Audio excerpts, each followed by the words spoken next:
اب نئے مضمون کا آغاز ہوتا ہے جس کا عنوان ہے اقتدا کردن آن قوم از پس دقوقی رحمۃ اللہ علیہ، یعنی اس قوم کا دقوقی رحمۃ اللہ علیہ کے پیچھے اقتدا کرنا۔ نماز میں دقوقی رحمۃ اللہ علیہ آگے ہو گئے۔ قوم اطلس کی طرح تھی، وہ نقش و نگار جیسے۔ ان شاہوں نے قطار بنا کر اقتدا کی اس نامدار مقتدا کے پیچھے۔ جیسے ہی وہ تکبیروں سے وابستہ ہوئے، قربانی کی طرح دنیا سے باہر نکل گئے۔ اے امام، تکبیر کے معنی یہ ہیں کہ اے خدا ہم تیرے سامنے قربان ہو گئے۔ ذبح کے وقت تو اللہ اکبر پڑھتا ہے، اسی طرح گردن زدنی نفس کے ذبح میں تو اللہ اکبر پڑھ اور اس بدبخت کا سر کاٹ دے تاکہ روح ہلاکت سے نجات پا جائے۔ یہاں مترجم نے حاشیے میں لکھا ہے کہ وہ غیبی قوم بمنزلہ ریشمین کپڑے کی تھی اور دقوقی رحمۃ اللہ علیہ اس کے نقش و نگار کی طرح تھے۔ جیسے ہی ان بزرگوں نے تکبیر تحریمہ پڑھی، دنیا و ما فیہا سے غافل ہو گئے۔ قربانی کے جانور پر جب تکبیر کہہ کر چھری چلا دی جاتی ہے تو وہ اس دنیا سے منقطع ہو جاتا ہے۔ تکبیر تحریمہ کا مطلب بھی یہی ہے کہ نمازی دربار خداوندی میں اپنے نفس کی قربانی پیش کرتا ہے، لہٰذا جب تم تکبیر کہو تو فوراً نفس امارہ کو ذبح کر ڈالو۔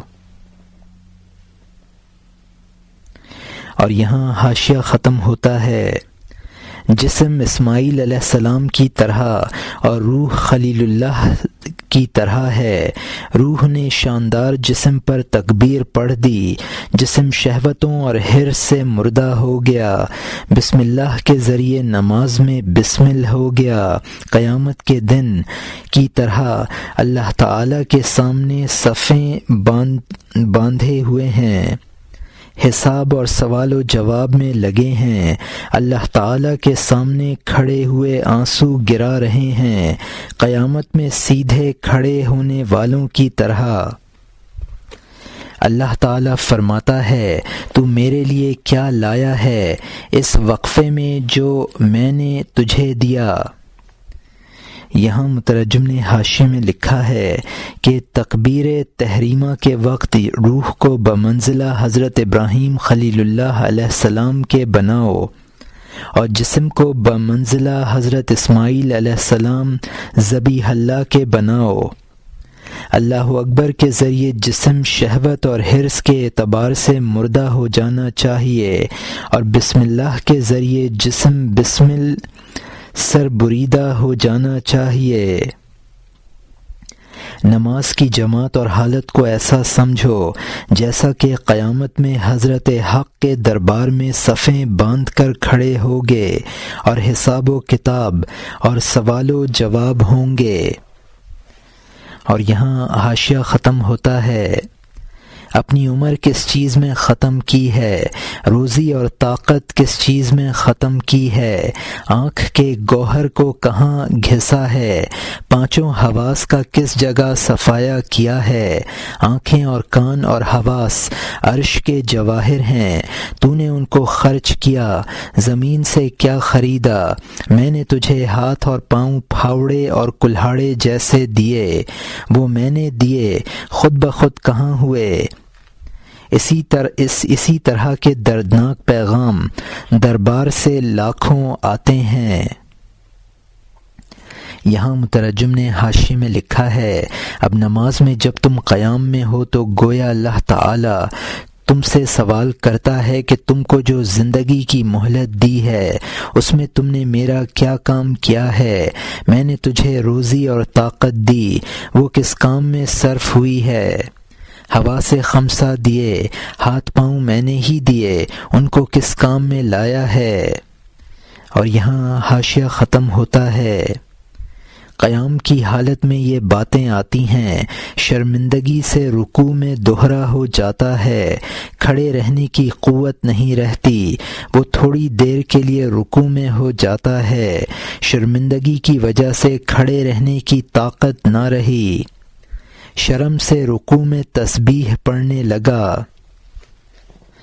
یہاں مترجم نے حاشیے میں لکھا ہے کہ نماز میں قیام کی حالت میں جب یہ سوالات سنتا ہے تو رکوع میں جانا گویا شرمندگی سے جھک جاتا ہے، اب اس میں اتنی سکت نہیں رہتی کہ کھڑا رہ سکے، تو شرمندہ ہو کر جھک کر تسبیح پڑھنے لگتا ہے۔ اور یہاں حاشیہ ختم ہوتا ہے۔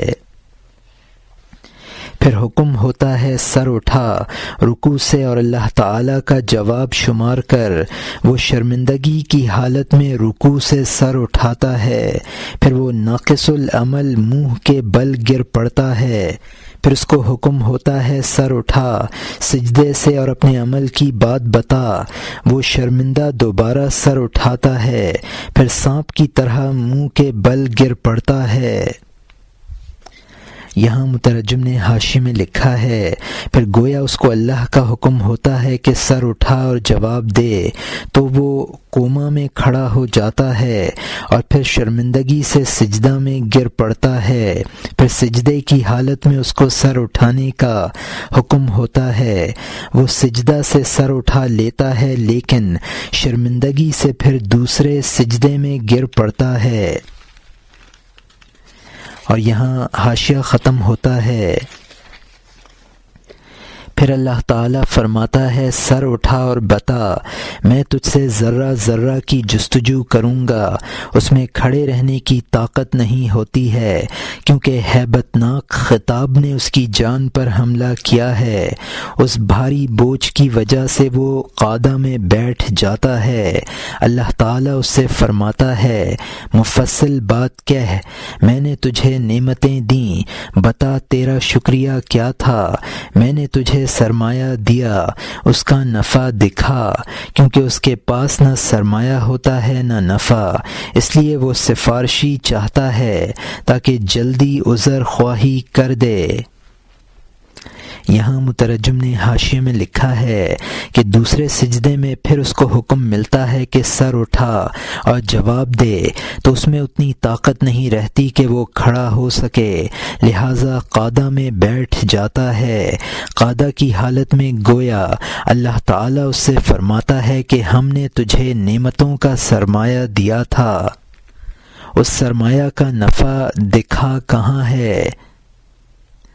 اب وہ دیکھتا ہے کہ نہ اس کے پاس سرمایہ ہی ہے نہ نفع، تو گھبرا کر سفارش کرنے والے کی تلاش شروع کر دیتا ہے۔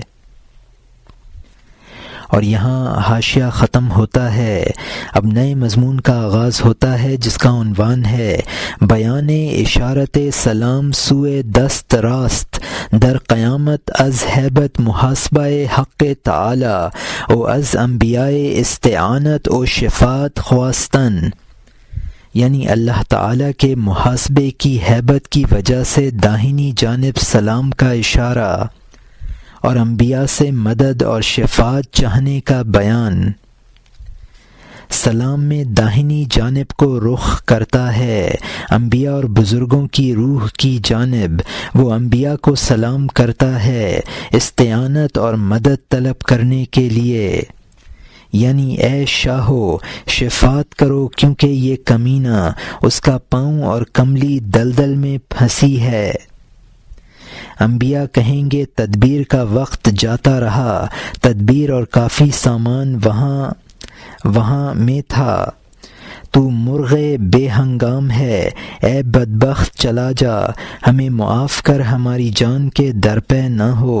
وہ بائیں جانب رخ کرتا ہے، خاندان اور اپنوں میں سے اس سے کہتے ہیں کہ مکار، خبردار اپنا جواب اللہ تعالیٰ کو دے، ہم کون ہوتے ہیں، اے جناب ہمیں معاف کیجیے۔ یہاں مترجم نے حاشیے میں لکھا ہے یعنی اب وہ انہی داہنی جانب سلام کرتا ہے تو گویا انبیاء اور کرامن کاتبین سے اپنی سفارش کی استدعا کرتا ہے۔ دائیں جانب سلام کرنے سے گویا اس کا مدعا انبیاء سے سفارش چاہنا ہے۔ انبیاء اس کو جواب دیں گے وقت نکل گیا، اب کوئی تدبیر نہیں ہے، اس وقت بے موقع چیخ اور پکار ہے۔ اب وہ گویا مایوس ہو کر بائیں جانب سلام کر کے اپنے رشتہ داروں سے مدد کا خواہاں ہوتا ہے۔ اور یہاں حاشیہ ختم ہوتا ہے۔ جب نہ ادھر سے نہ ادھر سے کوئی تدبیر ہوئی، اس بیچارے کی جان 100 ٹکڑوں والا دل بنی، وہ بھلا مسکین ہر طرف سے مایوس ہو گیا تو دعا میں دونوں ہاتھ اٹھاتا ہے کہ اے خدا میں سب سے مایوس ہو گیا ہوں، اول اور آخر تو ہی ہے اور تو ہی منتہا ہے، اب امید ہے کہ مہربانی ہو جائے، وہ مونجھ کی رسی سے محفوظ ہو جائے۔ نماز میں ان اچھے اشاروں کو سمجھ لے تاکہ تجھے معلوم ہو جائے کہ یہ یقیناً ہوگا۔ اے مقتدی، اطاعت کے یہی معنی ہیں کہ اے اللہ تو ہی ہدایت دینے والا ہے اور ہم ہدایت حاصل کرنے والے ہیں، تو جو حکم دے ہم تابع دار ہیں، کہہ دے جرم کی سزا پر ہم راضی ہیں، نماز کے انڈے سے بچہ باہر نکال، بغیر تعظیم اور ادب کے مرغ کی طرح ٹھونگے نہ مار۔ یہاں مترجم نے حاشیے میں لکھا ہے کہ جب وہ اللہ سے رشتہ دار بھی اس کو مایوس کر دیتے ہیں، جب وہ دونوں جانبوں سے مایوس ہو جاتا ہے تو اب دل شکستہ ہو کر دربار خداوندی میں دست دعا دراز کرتا ہے اور عرض کرتا ہے کہ اب کہ سب جگہ سے مایوس ہو کر تیری طرف رجوع کرتا ہوں۔ جب وہ اللہ سے دعا کرتا ہے تو امید پڑتی ہے کہ خدا اس پر رحم کر دے اور اس کی گلو خلاصی ہو جائے۔ اوپر کے اشعار میں نماز کے جو اشارے ہیں وہ تو ہر نمازی کے لیے ہیں۔ اب جماعت میں مقتدی بننے کا اشارہ یہ سمجھو کہ وہ امام کے حرکات و سکنات پر سر تسلیم خم کرتا ہے، تو گویا وہ اللہ تعالیٰ کی ہر ہدایت پر عمل پیرا ہونے کا اشارہ ہے، یہاں تک کہ وہ اپنی خطاؤں کی سزا پر اظہار رضا کرتا ہے۔ ہم نے نماز کے ارکان کے جو اشارے سمجھائے ان سے نتیجہ نکال لے اور نماز میں محض ٹھونگے نہ مار۔ مقتدی بھی بہترین تھے اور امام بھی۔ اور یہاں حاشیہ ختم ہوتا ہے۔ اب نئے مضمون کا آغاز ہوتا ہے جس کا عنوان ہے شنیدن آں دقوقی رحمۃ اللہ علیہ در نماز افغان اہل کشتی را در غرق شدن، یعنی نماز کی حالت میں دقوقی رحمۃ اللہ علیہ کا کشتی والوں کی ڈوبنے میں فریاد سننا۔ دقوقی رحمۃ اللہ علیہ نے امامت شروع کر دی، اسی ساحل پر انہوں نے نماز شروع کی، وہ جماعت ان کے پیچھے قیام میں تھی۔ زہے اچھی قوم اور برگزیدہ ایمان۔ اچانک ان کی نگاہ دریا کی جانب پڑی، جب دریا کی جانب سے انہوں نے فریاد سنا۔ انہوں نے موجوں میں کشتی دیکھی، قضا میں اور بلا میں اور تباہی میں، رات بھی اور ابر بھی اور بڑی موج بھی، 3 اندھیریاں اور ڈوبنے کا ڈر۔ ملک الموت کی طرح تیز ہوا اٹھی جس نے دائیں اور بائیں موجیں پھیلا دیں، کشتی والے خوف سے سکڑے ہوئے، نعرے اور وادیلہ بلند کیے ہوئے، رونے میں ہاتھ سر پر مار رہے تھے، کافر اور بددین سب مخلص ہو گئے تھے۔ یہاں مترجم نے حاشیے میں لکھا ہے کہ جب دیا رنج بتوں نے خدا یاد آیا، قرآن نے بھی کہا ہے کہ ایسی حالت میں سب مخلص بن جاتے ہیں۔ گرداب میں پھنس کر سب کشتی سوار مخلص بن جاتے ہیں اور خدا سے دعا مانگنے لگتے ہیں۔ جن لوگوں نے تمام عمر بھی سجدہ نہ کیا ہو وہ سجدے کرنے لگتے ہیں، تمام عمر عبادات کو بیکار بتاتے رہے تھے، دنیا کے تمام وسیلے ختم ہو جاتے ہیں تو خدا کی طرف رجوع کرتے ہیں۔ اور یہاں حاشیہ ختم ہوتا ہے۔ اس وقت سینکڑوں عاجزیوں سے خدا سے دل و جان سے عہد اور منتیں مانتے تھے، ننگے سر سجدہ میں وہ لوگ بھی کہ کبھی ان کے منہ نے قبلہ نہ دیکھا تھا، پیچ کی وجہ سے۔ پہلے وہ کہتے تھے یہ عبادت بیکار ہے، اس وقت اس میں سینکڑوں زندگیاں دیکھتے تھے، سب سے امید منقطع کر چکے تھے، دوستوں اور ماموں اور چچا، باپ اور ماں سے۔ زاہد اور بدکار اس وقت متقی ہو گئے تھے، جیسا کہ بدبخت نزع کی حالت میں ان کے لیے نہ دائیں سے کوئی تدبیر تھی نہ بائیں سے۔ تدبیریں جب فنا ہوں دعا کا وقت ہے، وہ عاجزی اور آہ اور دعا میں مصروف تھے، ان کی آہوں کا کالا دھواں آسمان پر پہنچ گیا تھا۔ شیطان اس وقت عداوت کی وجہ سے پریشان تھا، پکارا کہ اے کتے کے پرستارو، دوہرا نقصان ہے۔ یہاں مترجم نے حاشیے میں لکھا ہے کہ نزع کے وقت فرعون بھی ایمان لانے لگا تھا۔ انسان کی فطرت ہے کہ سب تدبیریں ختم ہو جانے کے بعد خدا کی طرف رجوع کرتا ہے۔ ان کی آنکھوں کا کالا دھواں اس کو دودِ سیاہ کہا ہے۔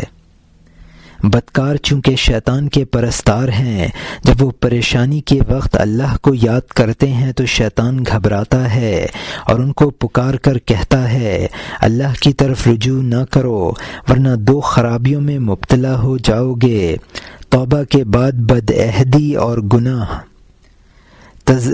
بعض نسخوں میں تیز بین کا مطلب یہاں ہے تذبذب، بعض نسخوں میں تیز بین یعنی شیطان ان کو گھور رہا تھا، بعض نسخوں میں تیز بین یعنی شیطان ان کو گھور رہا تھا۔ اور یہاں حاشیہ ختم ہوتا ہے۔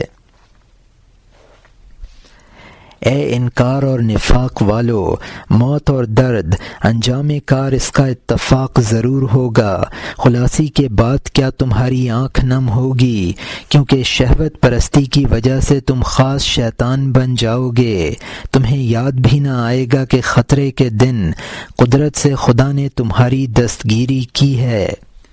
شیطان کی یہ آواز آ رہی تھی لیکن اس کو نیک کان کے علاوہ کوئی نہیں سن رہا تھا۔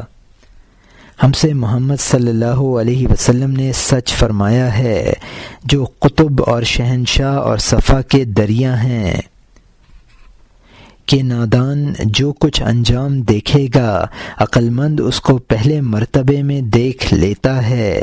کام کا انجام اگرچہ شروع میں پوشیدہ اور دراز ہو، عقل مند نے شروع میں دیکھ لیا اور جہالت پر مصر نے آخر میں اس کے شروع میں انجام پوشیدہ ہوتا ہے۔ عقل مند نے شروع میں دیکھ لیا اور اس جہالت پر مصر نے آخر میں اس کے شروع میں انجام پوشیدہ ہے، اس کو آخر میں عقل مند اور نادان آنکھوں سے دیکھ لیتا ہے۔ اے سرکش، اگر تو غیب کے واقعات نہیں دیکھتا ہے تو احتیاط کو سیلاب کب بہا لے گیا ہے۔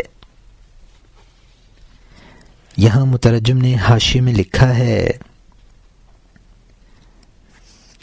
کہ اس واقعہ سے حضور صلی اللہ علیہ وسلم کے قول کی تصدیق ہو جاتی ہے کہ جاہل کو جو کچھ انجام کار میں کرنا پڑتا ہے وہ عقل مند ابتدائے کار میں کر گزرتا ہے۔ فساق نے بالآخر وہی کریا و زاری کی جو اولیاء اللہ ابتدا میں کر لیتے ہیں۔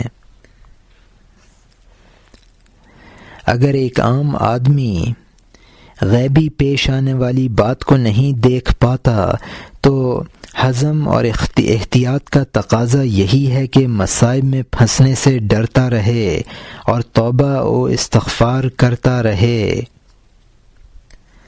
اور یہاں حاشیہ ختم ہوتا ہے۔ اب نئے مضمون کا آغاز ہوتا ہے جس کا عنوان ہے تصورات مرد حازم، یعنی محتاط انسان کے خیالات۔ احتیاط کیا ہوتی ہے؟ دنیا میں بدگمانی، لمحہ بلمحہ ناگہانی بلا دیکھنا۔ اس طرح کہ اچانک ایک شیر آیا، اس نے ایک شخص کو پکڑا اور کچھار میں کھینچ لے گیا۔ اس کے جانے میں وہ کیا سوچتا ہے غور کر، اے دین کے استاد تو بھی وہی سوچ۔ یہاں مترجم نے حاشیے میں لکھا ہے کہ احتیاط کا تقاضا یہ ہے کہ انسان کبھی مطمئن نہ ہو اور ہر وقت بلائے ناگہانی سے بچنے کی تدبیر کرتا رہے۔ حزم کے معنی اس مثال سے سمجھ لو کہ مثلاً ایک آدمی جس کو شیر چپٹ گیا ہے، جو وہ اپنے بچاؤ کی تدبیر میں سوچتا ہے، تم شیر کے حملے سے پہلے ہی وہ سوچ لو۔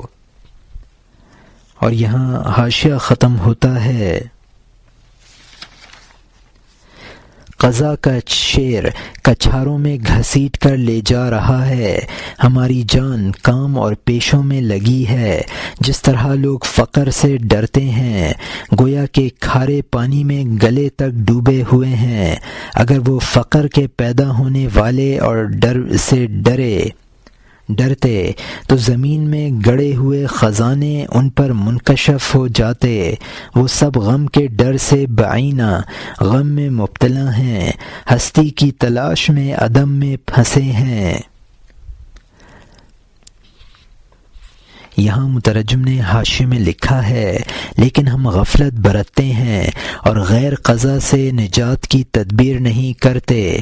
لوگ فقر سے ڈرتے ہیں اور اس قدر اس کے خوف میں مبتلا ہیں کہ جیسا کہ سمندر میں ڈوبتا ہوا خوف میں مبتلا ہوتا ہے۔ اگر فقر پیدا کرنے والے خدا سے اس طرح ڈریں تو ان پر زمین کے خزانے منکشف ہو جائیں اور فقر کا کوئی احتمال بھی باقی نہ رہے۔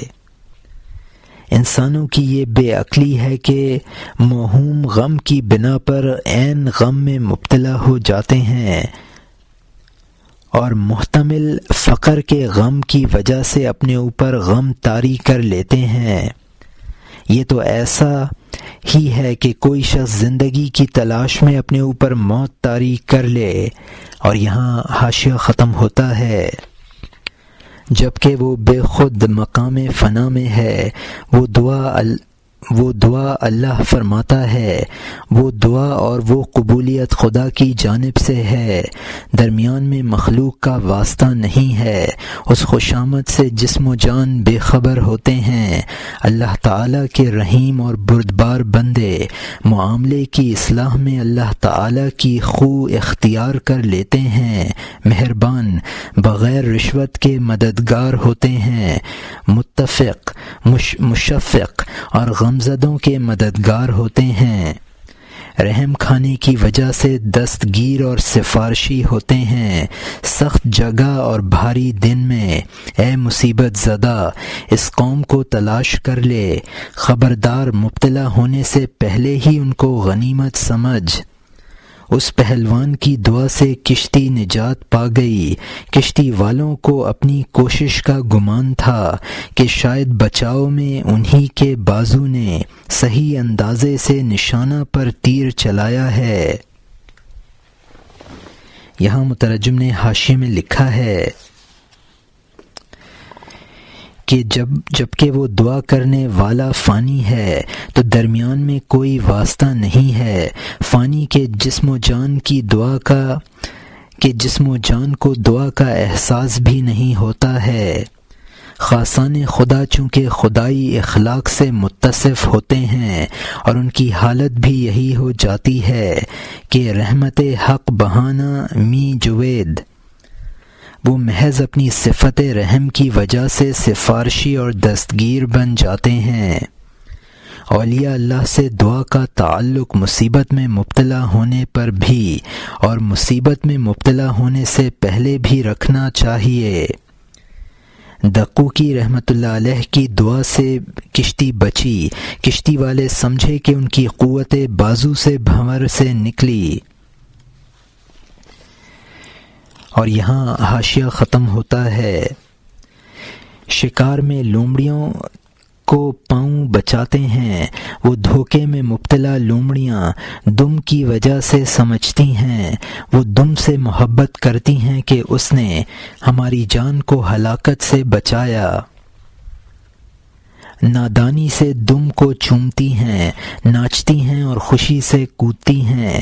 اے لومڑی، پتھر سے پاؤں کا بچاؤ کر، اگر پاؤں نہ ہو تو اے بے وقوف دم سے کیا فائدہ ہے۔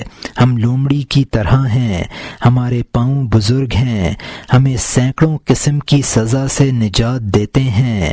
ہماری نازک تدبیر ہماری دم کی طرح ہے، ہم دائیں بائیں سے دم سے عشق بازی کرتے ہیں، ہم حجت بازی اور مکر کی دم ہلاتے ہیں تاکہ ہم سے زید اور بکر حیران ہو جائیں۔ ہم لوگوں کی حیرانی کے طلبگار بن گئے ہیں، ہم نے خدائی میں لالچ کا ہاتھ ڈالا ہے۔ یہاں مترجم نے حاشیے میں لکھا ہے، اس کی مثال یہ ہے کہ لومڑی شکاری کے گرفت سے اپنے پاؤں کے ذریعے بچی، لیکن وہ اپنی مکاری سے سمجھتی ہے کہ دم کی وجہ سے بچی ہے۔ مولانا رحمۃ اللہ علیہ فرماتے ہیں کہ جو نجات کا اصل ذریعہ ہے اس کی حفاظت کرو۔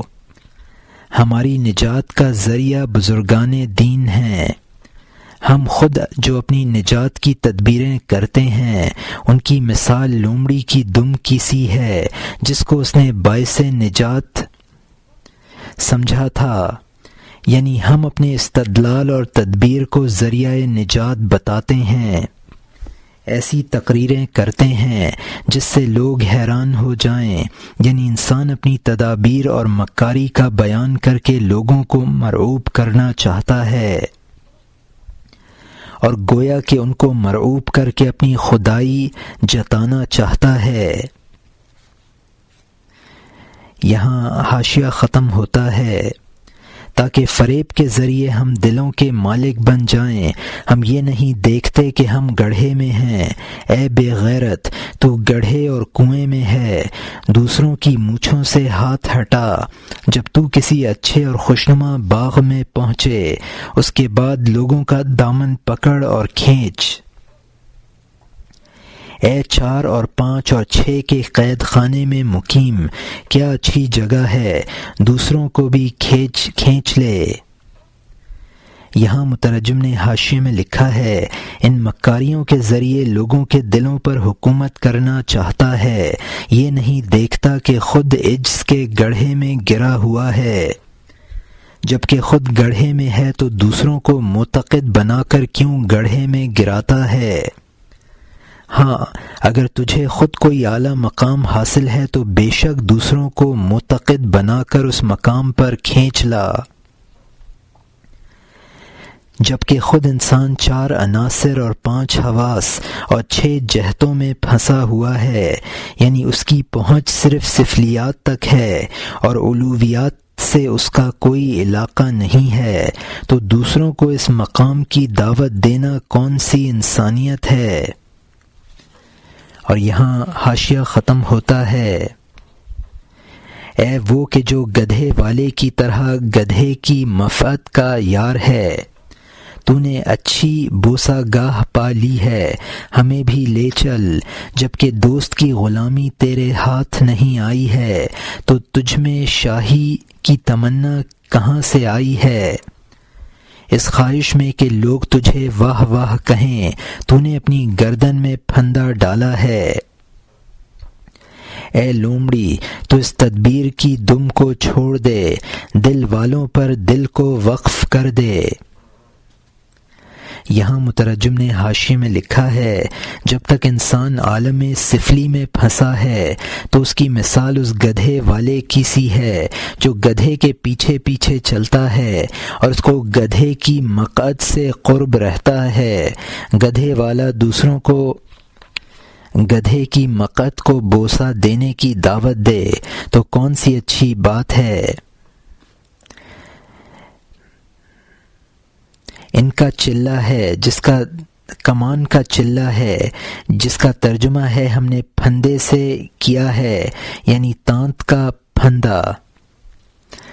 اور یہاں حاشیہ ختم ہوتا ہے۔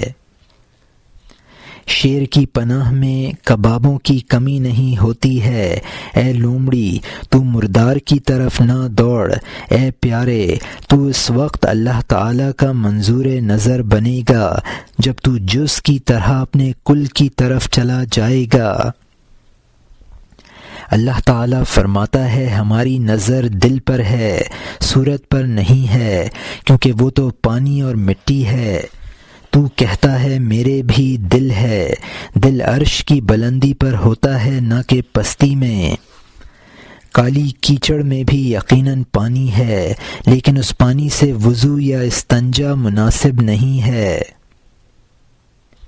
کیونکہ وہ اگرچہ پانی ہے لیکن مٹی سے مغلوب ہے۔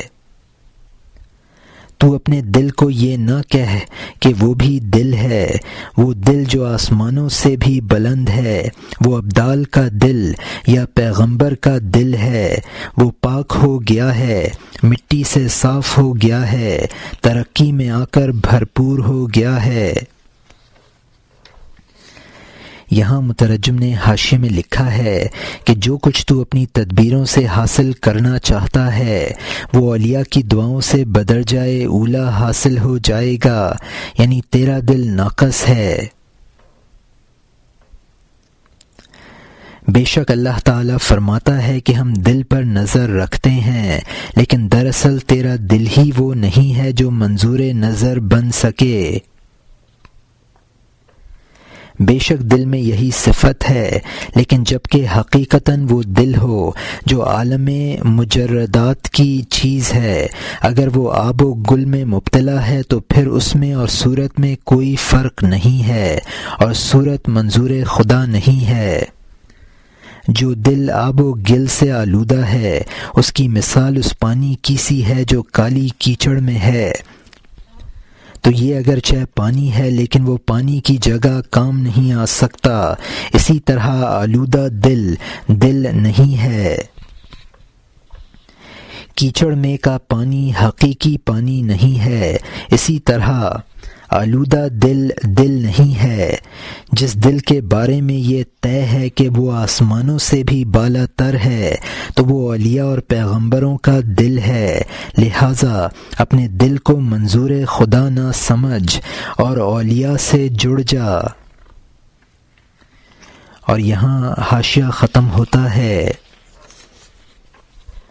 مٹی کو چھوڑ کر سمندر کی طرف آ گیا ہے، وہ مٹی کی قید سے آزاد ہو کر سمندر بن گیا ہے۔ خبردار ہمارا پانی مٹی میں پھنسا ہوا ہے، اے رحمت کے سمندر ہمیں مٹی سے چوس لے۔ سمندر کہتا ہے میں تجھے کھینچ تو لوں، لیکن تو شیخی بگھارتا ہے کہ میں صاف پانی ہوں، تیری شیخی تجھے محروم رکھتی ہے۔ اس غرور کو چھوڑ دے، میرے اندر آ جا۔ مٹی میں کا پانی چاہتا ہے کہ سمندر میں چلا جائے، مٹی پانی کا پاؤں پکڑتی ہے اور اس کو کھینچتی ہے۔ اگر وہ اپنا پاؤں مٹی سے چھڑا لے، مٹی خشک رہ جائے، وہ مستقل بن جائے۔ یہاں مترجم نے حاشیے میں لکھا ہے کہ اولیاء اور انبیاء کے دل عالم ناسوت کی آلودگی سے پاک ہیں۔ سوئے بحر کا مطلب ہے یعنی بحر وحدت۔ یہاں مولانا نے مناجات شروع کر دی ہے۔ اولیاء عوام کے دل کو اپنی طرف کھینچ سکتے ہیں، لیکن عوام کی انانیت مانع بنتی ہے۔ عوام کا دل اولیاء کے دل سے وابستگی کا خواہاں ہے، لیکن عالم ناسوت کی لذتیں مانع بنتی ہیں۔ دل کو مصفا بنانے کا یہی طریقہ ہے کہ لذائذ دنیاوی سے علیحدگی اختیار کر لی جائے۔ اور یہاں حاشیہ ختم ہوتا ہے۔ مٹی کا پانی کو کھینچنا کیا ہے؟ تیرا چبینا اور خالص شراب کو جذب کرنا۔ اسی طرح دنیا کی ہر شہوت، خواہ مال اور خواہ مرتبہ، اور خواہ گھر اور مال، خواہ باغ اور سواری اور تلوار اور ڈھال، خواہ سلطنت اور گھر اور اولاد اور بیوی، ان میں سے ہر ایک چیز تجھے مدہوش کر دیتی ہے۔ جب تجھے وہ نہیں ملتی ہے تو تجھ میں اینٹھن پیدا کر دیتی ہے۔ یہاں مترجم نے حاشیے میں لکھا ہے، مٹی جو پانی کو اپنی طرف کھینچتی ہے، اس کی وجہ عالم ناسوت کی لذتیں ہیں۔ صرف شراب کباب ہی نہیں، بلکہ دنیا کی ہر چیز دل کے مصفا ہونے کے لیے مانع ہے۔ دنیا کی ہر چیز انسان کو مدہوش بناتی ہے اور شراب کا کام کرتی ہے، چنانچہ دنیا کی محبوب چیز حاصل نہ ہونے سے وہ اینٹھن پیدا ہوتی ہے جو شرابی کو شراب نہ ملنے سے ہوا کرتی ہے۔ اور یہاں حاشیہ ختم ہوتا ہے۔ یہ غم کی اینٹھن اس کی دلیل ہے کہ اس گمشدہ سے تجھ میں مدہوشی تھی، قدر ضرورت کے سوا اس کو نہ لے تاکہ وہ تجھ پر غالب اور حاکم نہ بنے۔ تو نے اس لیے سرکشی کی کہ میں خود صاحب دل ہوں، مجھے دوسرے کی ضرورت نہیں ہے، میں خود واصل بحق ہوں۔ یہاں مترجم نے حاشیے میں لکھا ہے کہ لذائذ دنیاوی نہ حاصل ہونے سے بدن میں اینٹھن پیدا ہونا اس بات کی دلیل ہے کہ اس لذت میں شراب کا سا اثر تھا۔ مناسب ہے کہ دنیا کی چیزوں کا بقدر ضرورت استعمال کیا جائے، ان کی کثرت نہ کی جائے۔ اولیاء سے وابستگی سے سرکشی محض اس بنیاد پر ہے کہ تو اپنے آپ کو واصل بحق سمجھے ہوئے ہے۔ اور یہاں حاشیہ ختم ہوتا ہے۔ یہ ایسا ہی ہے کہ پانی مٹی میں سرکشی کرے کہ میں تو پانی ہوں، میں کیوں مدد چاہوں؟ تو نے اس گندے دل کو دل سمجھ لیا ہے، اس لیے تو محالہ صاحب دل سے دل برداشتہ ہے۔ کیا تو خود مناسب سمجھتا ہے کہ یہ دل وہ دل ہے جو کہ دودھ اور شہد کے عشق میں مبتلا ہے؟ دودھ اور شہد کا لطف دل کے لطف کا عکس ہے۔ ہر مزیدار چیز کی مزیداری دل سے حاصل ہوتی ہے۔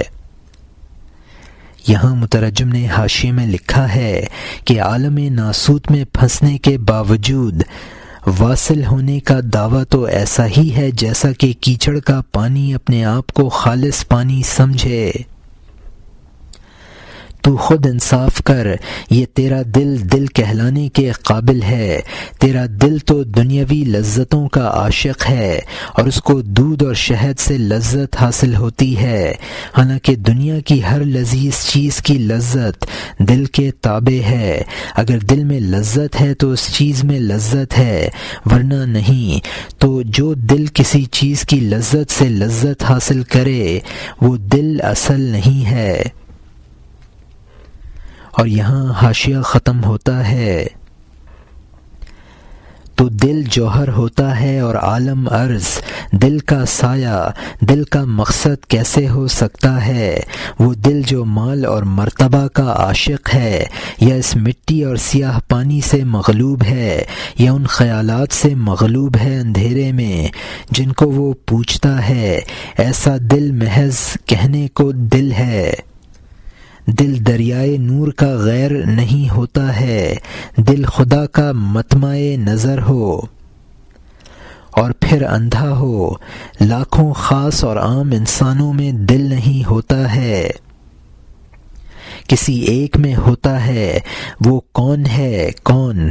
دل کے ریزے کو چھوڑ، دل کو تلاش کر تاکہ ریزہ اس کی وجہ سے پہاڑ بن جائے۔ اس عالم وجود میں دل ایک سمندر ہے، احسان اور سخاوت سے چاندی بکھیرتا ہے، اللہ تعالیٰ کی سلامتی سے سلامتیاں نچھاور کرتا رہتا ہے دنیا والوں پر اپنے اختیار سے۔ یہاں مترجم نے حاشیے میں لکھا ہے جبکہ اصل دل کی لذت ہے اور دوسری چیزوں میں اس سے لذت پیدا ہوتی ہے تو دل جوہر ہے اور دنیا کی لذتیں ذاتی نہیں ہیں، تو دل کا مقصود خود اس کی عطا کردہ چیز کیسے ہو سکتی ہے؟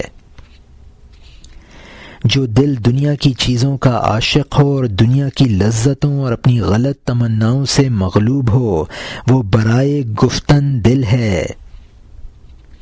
حقیقی دل اولیاء کا دل ہے، تیرا دل دل نہیں ہے، دل کا ریزہ ہے۔ اولیاء کا دل مکمل دل ہے، ان سے وابستگی کر لے تاکہ تیرا ریزہ پہاڑ بن جائے گا۔ اولیاء کا دل دنیا میں ایک سمندر ہوتا ہے جو لوگوں پر زر افشانی کرتا ہے، اللہ کی جانب سے سلامتیاں اس کو عطا کر دی جاتی ہیں اور وہ اپنے اختیار سے دنیا والوں کو سلامتی تقسیم کرتا ہے۔ اور یہاں حاشیہ ختم ہوتا ہے۔ جس کا دامن درست اور تیار ہے، دل کا وہ نچھاور اس کو پہنچتا ہے۔ تیرا دامن نیاز مندی اور حاضری ہے، خبردار دامن میں بدکاری کا پتھر نہ رکھ تاکہ ان پتھروں سے تیرا دامن نہ پھٹے، خبردار کھرے اور کھوٹوں کو سمجھ لینا۔ یہاں مترجم نے حاشیے میں لکھا ہے جو اپنا درست دامن پھیلائے گا اس کے دامن میں وہ سونا آ جائے گا۔ یہاں دامن سے کپڑے کا دامن مراد نہیں ہے بلکہ اولیاء کی جانب میں نیاز مندی اور حاضری مراد ہے۔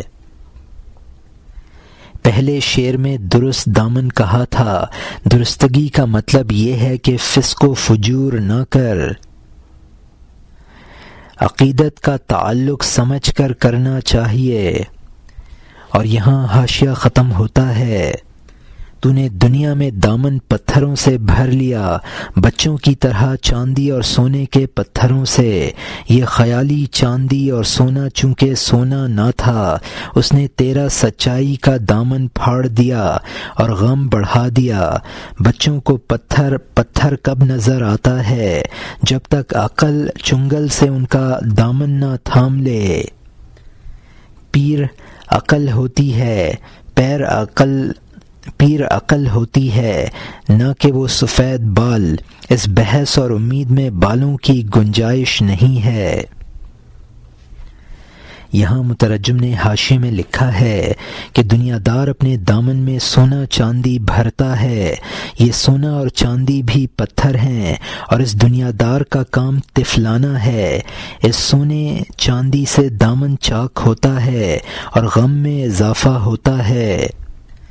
دنیا دار بھی پیرے نابالغ ہے جس کو عقل نہیں ہے، جس طرح بچے حقیقی پتھر دامن میں بھر کر دامن کو پھاڑ لیتے ہیں اور پتھر کو پتھر نہیں سمجھتے، اسی طرح دنیا اور دنیا کی دولت سمیٹتا ہے جو کہ بے حقیقت پتھر کی طرح ہے۔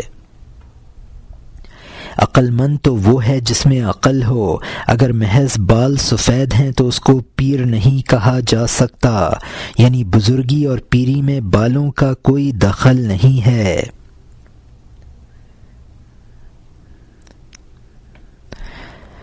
وہ شخص جو ایسا کام کرے، ایسا کام جس میں اس کا اختیار نہ تھا، یعنی وہ دعا جس کی وجہ سے کشتی بچی، اس کے لیے فضولی کا لفظ استعمال کیا ہے۔ اور یہاں حاشیہ ختم ہوتا ہے۔ اب نئے مضمون کا آغاز ہوتا ہے جس کا عنوان ہے انکار کردن آ جماعت بر دعا و شفاعت دقوقی رحمت اللہ علیہ او ناپید شدن در پردہ غیب و حیران شدن دقوقی رحمت اللہ علیہ کہ ایشا بہو عرفتند یا بزمین پنہا شدند۔ یعنی ان لوگوں کا دقوقی رحمۃ اللہ علیہ کی سفارش اور دعا سے انکار کرنا اور غیب کے پردے میں ان کا غائب ہو جانا، اور دقوقی رحمۃ اللہ علیہ کا حیران ہونا کہ وہ ہوا میں چلے گئے یا زمین میں چھپ گئے۔ جب کشتی نجات پا گئی اور مقصود تک پہنچ گئی، ان لوگوں کی نماز بھی پوری ہو گئی۔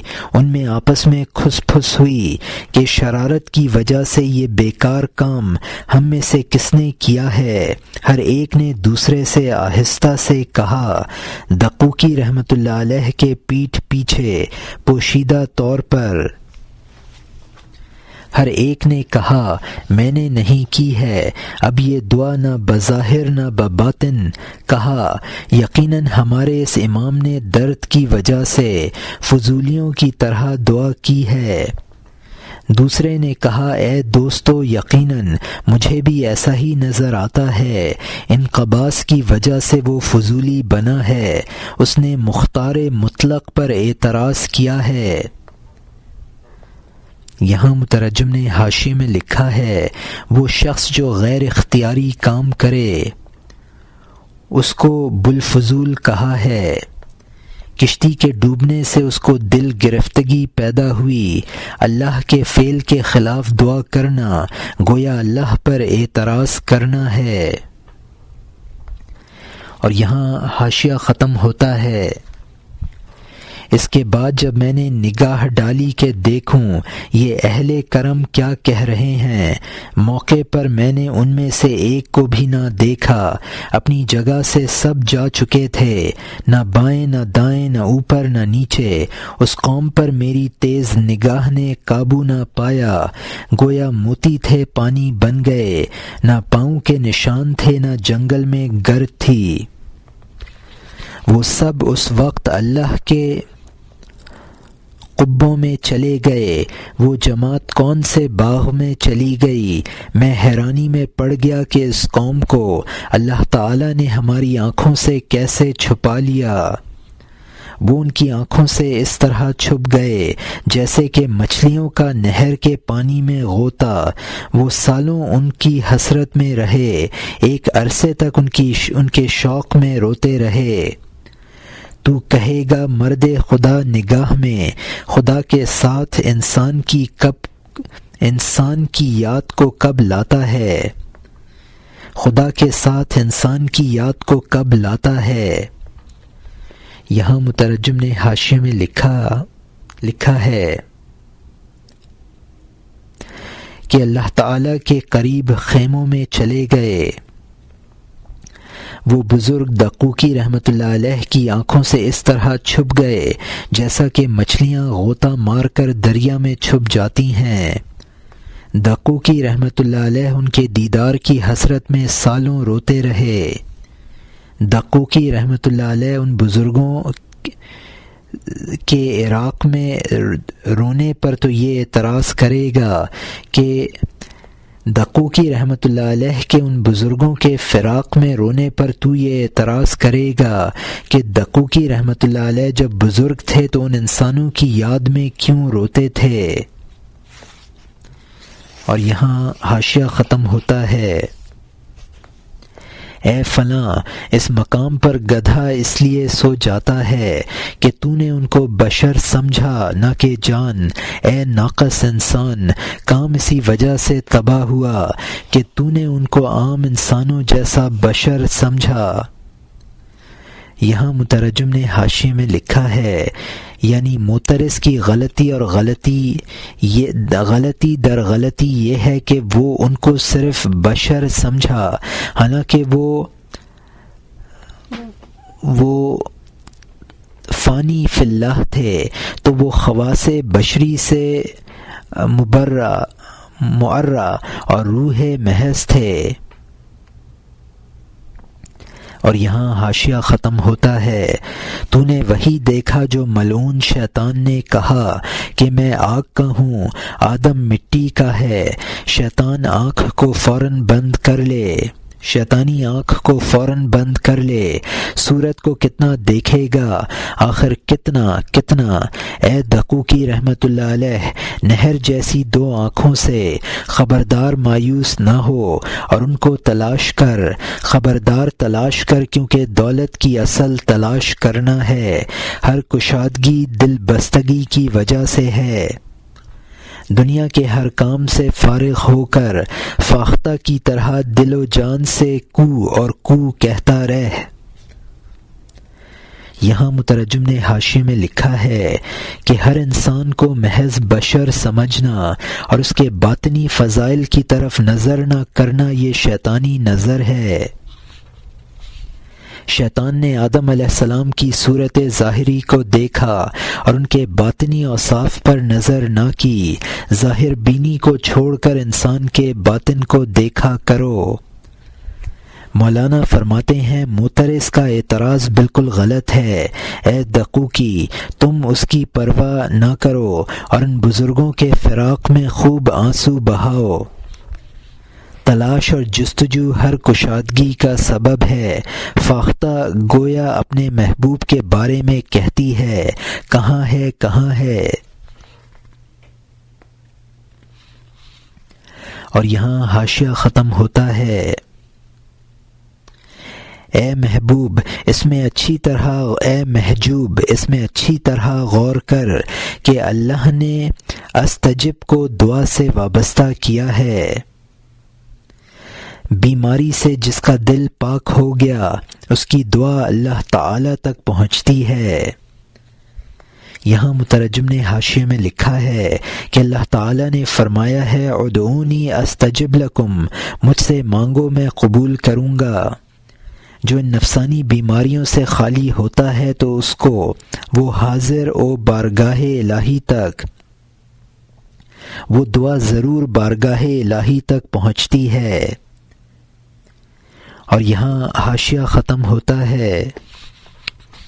اب نئے مضمون کا آغاز ہوتا ہے جس کا عنوان ہے بعض شرائع کردن حکایت طالب روزی حلال بے کسب و رنج در عہد داؤد علیہ السلام او مستجاب شدن دعائے او، یعنی حضرت داؤد علیہ السلام کے زمانے میں بغیر مشقت حلال روزی طلب کرنے والے کی حکایت کی دوبارہ تشریح اور اس کی دعا کا قبول ہونا۔